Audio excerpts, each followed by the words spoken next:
حضور کا ایک مناظرہ نجران کے عیسائیوں سے ہوا، بہت بڑا مناظرہ۔ عیسائی مناظرے میں ہار گئے، ہارنے کے بعد وہ بک کرنے لگے، بدتمیزی کرنے لگے۔ اب حضور علیہ السلام کو جلال آ گیا، فرمایا اب میں تم سے مناظرہ نہیں کروں گا، اب تم سے میں مباہلہ کروں گا۔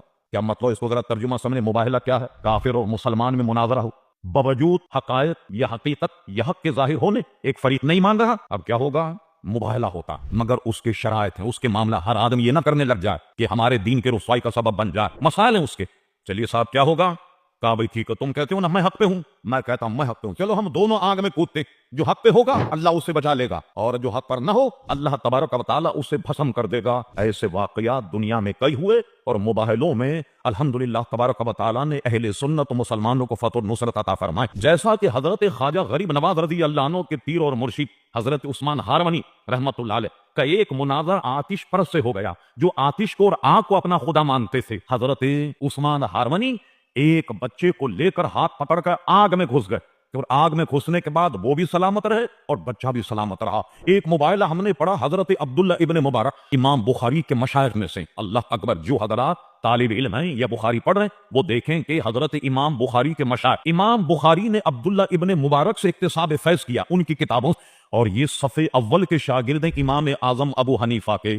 ایک سے مناظرہ ہو گیا، عبداللہ ابن مبارک پر جوش آ گیا کہ چلو ہم مباہلہ کرتے ہیں۔ کیسا مباہلہ کریں؟ آگ جلاؤ، آگ جلانے کے بعد تم اور ہم دونوں آگ میں ہاتھ رکھتے۔ عبداللہ ابن مبارک نے اس کا ہاتھ پکڑا یہودی کا، اور دونوں جب آگ میں ہاتھ رکھا، حسن اتفاق کہیے، اللہ تعالیٰ اپنی قدرتوں کو زیادہ جانتا ہے، دونوں کے ہاتھ سلامت۔ ارے یہ کیا ہوا؟ مباہلے میں تو باطل پر اس کا ہاتھ جل جائے، جو حق پر اس کا ہاتھ بچ جائے۔ اب عبداللہ ابن مبارک پر ایک کیفیت طاری ہو گئی، ان پر اعلام ہوا کہ یا عبداللہ یہ بات حقانیت کی نہیں ہے کہ وہ حق پر تھا بچ گیا۔ ارے ہم نے دیکھا کہ جس کا ہاتھ عبداللہ ابن مبارک کے ہاتھ میں وہ کیسے جلے گا؟ کبھی کبھی اس میں بڑا دھوکہ ہوتا، اس لیے سوچ سمجھ کر فیصلہ کیجیے۔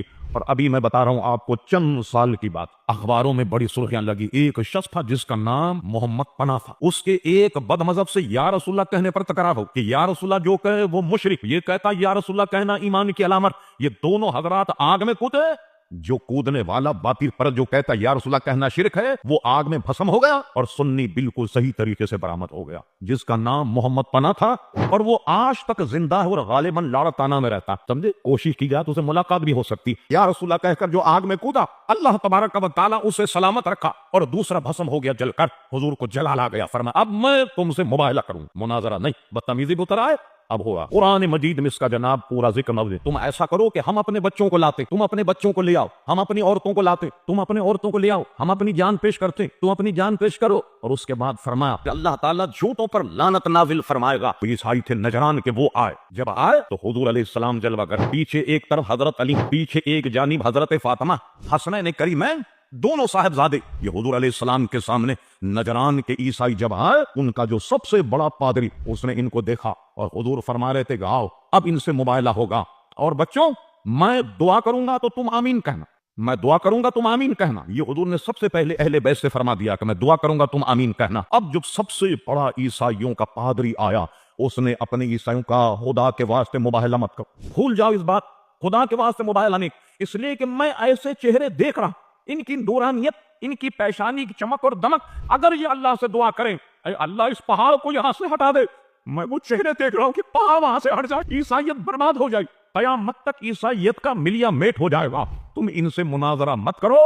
اور آن کر کے پادری نے کہا اے محمد صلی اللہ علیہ وسلم، ہم اس پر آپ سے صلح کرتے ہیں کہ آپ اپنے مذہب پر رہیے، ہم اپنے مذہب پر رہیں گے، اور ہم سے آپ جزیہ لیں، کہ اگر اسلام قبول نہیں کرے تو جزیہ، ہم جزیہ دینے کے لیے تیار ہیں، میں خدا کے لیے آپ مباہلہ مت کریں۔ ایسے نورانی چہرے تو دعا کریں گے تو پہاڑوں کو اپنی جگہ سے ہٹا دیں گے۔ مباہلہ نہیں کیا، اپنی شکست مان دی، جزیہ دینے پر راضی ہو گئے۔ حضور فرماتے ہیں اگر یہ نہیں مانتے اور میں ان کے لیے دعا کرتا اور یہ لوگ آمین کہتے، قسم خدا کی پوری قوم بندر یا سور بن جاتی، اور نجران کا جنگل آگ لگ جاتی، اور اس آگ میں جتنے چرن پرن یہ سب کے سب چل کر کے ختم ہو جاتے۔